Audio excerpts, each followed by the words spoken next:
I use it as a therapeutic craft, and there comes a point in life when you need some therapy.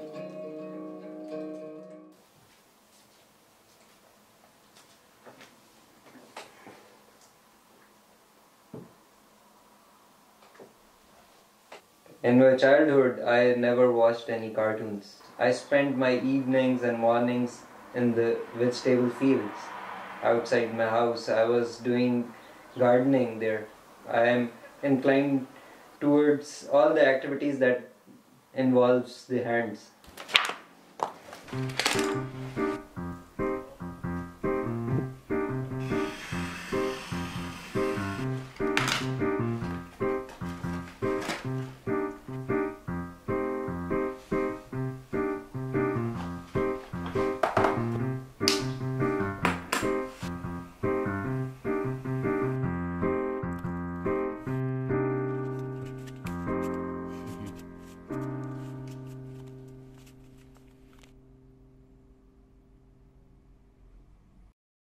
During the last years of architecture, I had a fear of losing the craft experience of architecture, losing model making part, because that was the only part that made me excited to pursue architecture. So one day I was struggling with finding a good quality leather belt, but it was too expensive, and I ended up going to a leather market. I just bought a full hide, and the first thing that I made out of that hide was my own belt.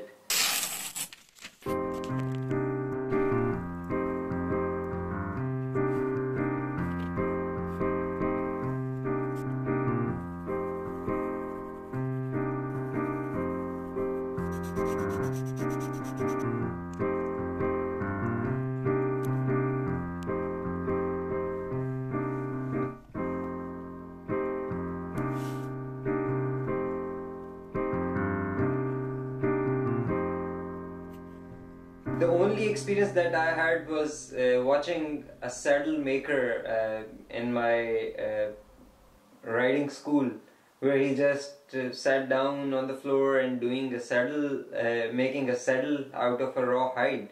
And that's what I knew about the leather before starting leather craft.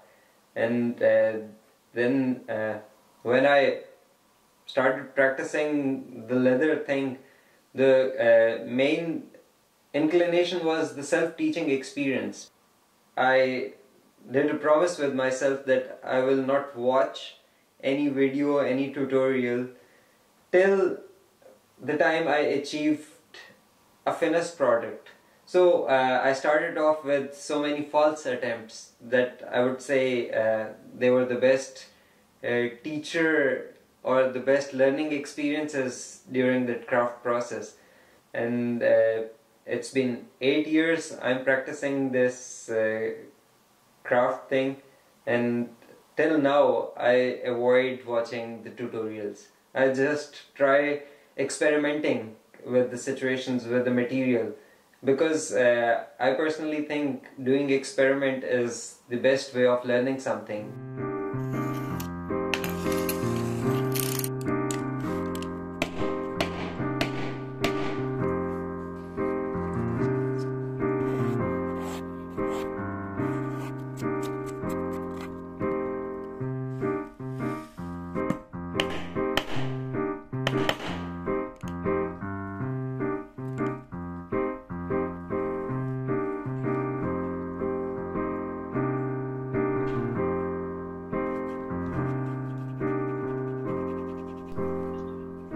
Sometimes I didn't practice this craft for months, but a moment came into my life when I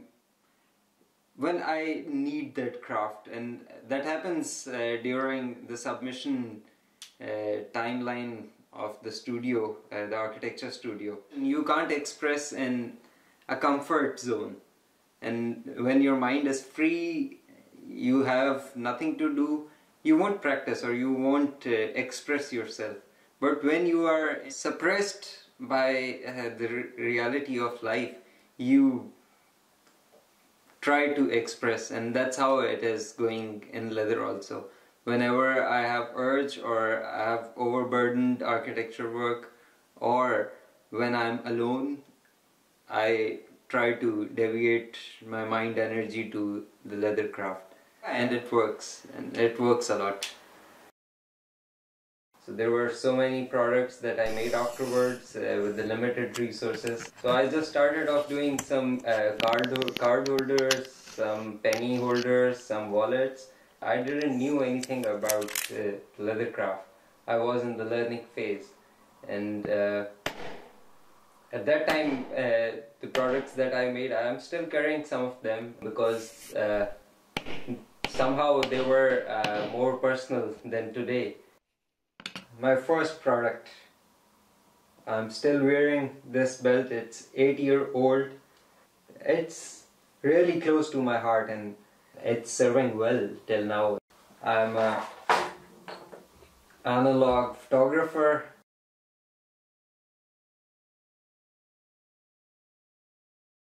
And that's one of the first products that I made. It's a lens cover because I love to collect some vintage lenses for my cameras, and this one was radioactive lens, hard to find nowadays. So I made a leather sleeve for the lens. Then comes the watch, my companion for every day.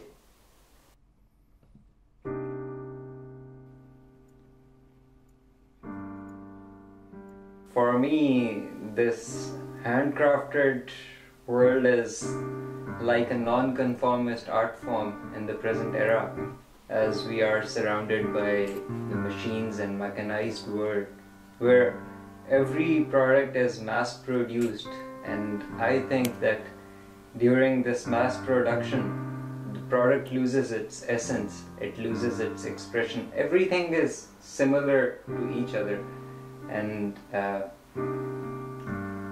the creator of this product, the designer of the product, has something in his mind, but there is a gap between the creator and the user.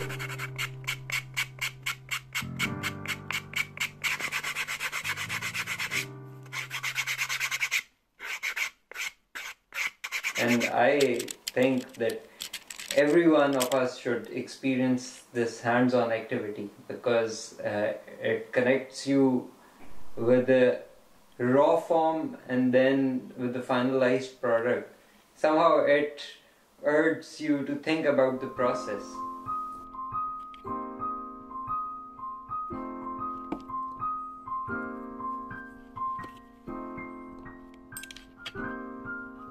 I knew that I'm going to a new place where I didn't know anyone, and in the first week here I started doing this work because I was alone in this room and walls were haunting me, this space was haunting me, and I tried to transform this space. I started making things, and now this space is a comfort zone for me.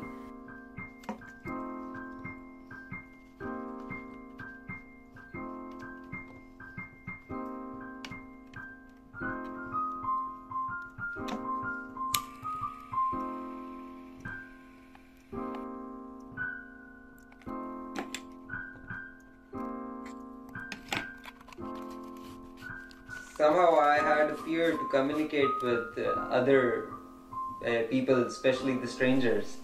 I need some room to know them and then to express in front of them. But since I'm practicing leather craft, I found that the craft eliminates that barrier that was between me and the context, and leather is the mediator in between.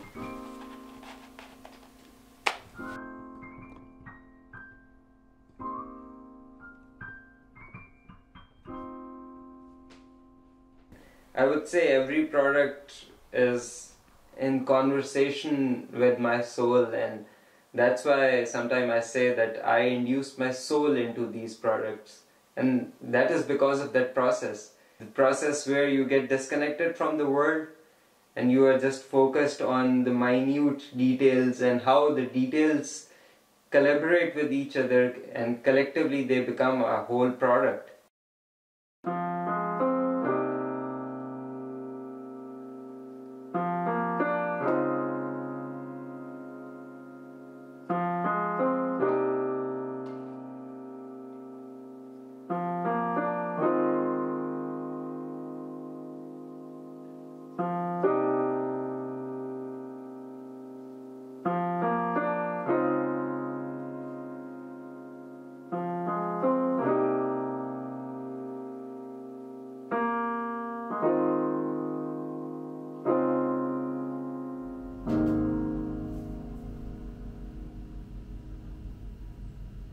God deployed us in this universe as a creator to create things, and I think that's the thing, because at the end we are also the creation of God, and He deployed us to create more stuff, and we should do justice to it.